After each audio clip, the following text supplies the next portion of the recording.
Hello friends, चला तर मग आपण आता वांगीविषयी माहिती जाणून घेऊया. एक, भारतात प्राचीन काळापासून वांग्याची लागवड सर्वत्र केली जात आहे. थंडीमध्ये ती अत्यंत स्वादिष्ट लागत असल्याने थंडीमध्ये ती अधिक लोकप्रिय असतात. 2, थंडीत आणि उन्हाळ्यात अशी वांग्याची वर्षातून 2 पिके काढली जातात. याचे रोप 2 ते 2.5 फूट उंच असते आणि त्याला काटे असतात. 3, महाराष्ट्रात कृष्णेकाठची वांगी प्रसिद्ध आहेत, तर गुजरातमध्ये सुरत जिल्ह्यातील तापीच्या किनारी होणारी भरिताची मोठी वांगी प्रसिद्ध आहेत. 4, वांग्यामध्ये प्रामुख्याने काळी व पांढरी असे 2 प्रकार आहेत. काळी वांगी अधिक गुणकारी असतात. लांबट वांगी व गोल वांगी असे आकार भेदाच्या दृष्टीने कमी प्रतीचे असते.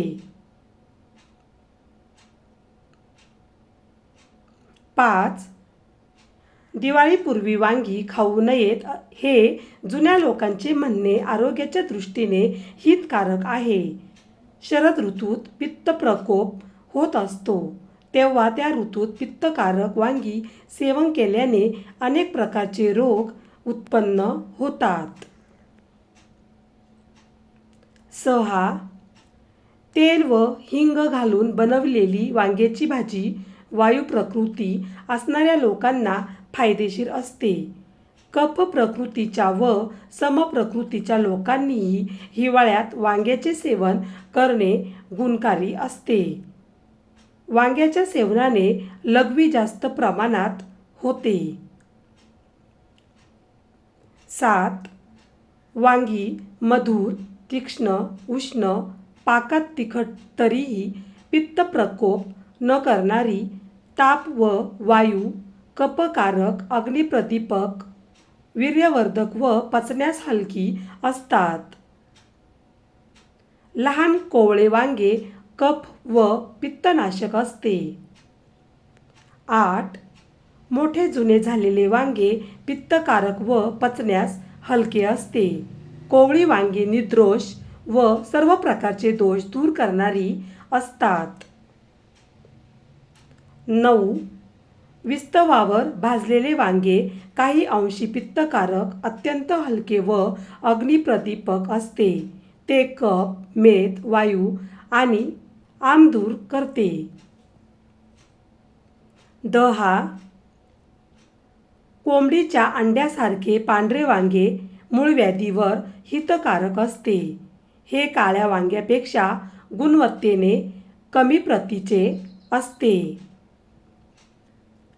11, वांगी आणि टोमॅटोचे सूप बनवून प्यायल्याने मंदाग्नी दूर होतो आणि न पचलेल्या अन्नाचे पचन होते. 12, कोवळी वांगे विस्तवावर भाजून रोज सकाळी अनाशापोटी गुळाबरोबर सेवन केल्याने जीर्ण, मलेरियाच्या तापाने प्लीहा वाढून शरीर पिवळे पडले असल्यास फायदा होतो. 13, स्त्रियांनी हिवाळ्यात वांग्याची भाजी, बाजरीची भाकरी आणि गूळ हा आहार नियमितपणे घेतल्यास त्यांची मासिक पाळी बंद होणे, ऋतुस्राव क्षीण होणे अथवा साप न होणे या विकारात फायदा होतो. 14,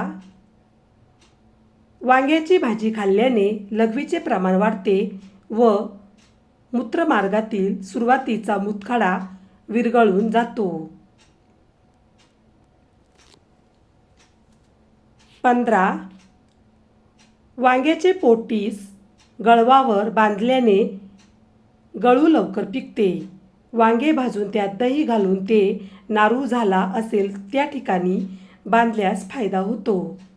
16, थंडीमध्ये वांगी आरोग्यदायक असूनही पित्त प्रकृतीच्या, उष्ण प्रकृतीच्या व मूळव्याध व आम्लपित्त असणाऱ्या लोकांना ते बाधक ठरतात. तेव्हा पित्त प्रकृती असणाऱ्या लोकांनी, स्त्रियांनी व आम्लपित्त असणाऱ्यांनी वांगी खाऊ नयेत. 17. वांगी उष्ण असल्याने उन्हाळ्यात ती खाऊ नयेत. वांग्याच्या अतिरिक्त सेवनाने वीर्य पातळ बनते आणि अतिरिक्त मसाल्यामुळे डोळ्यांची व शौचास होताना आग होते. 18. वांग्यात कार्बोहायड्रेट, चरबी, प्रोटीन आणि अन्य क्षार कमी अधिक प्रमाणात असतात. त्यात जीवनसत्व ए, जीवनसत्व B2 आणि जीवनसत्व C आणि लोह देखील असते. व्हिडिओ पूर्ण बघितल्याबद्दल खूप खूप धन्यवाद. चला तर मग पुन्हा भेटूया अशाच नवीन व्हिडिओमध्ये. तोपर्यंत बाय बाय.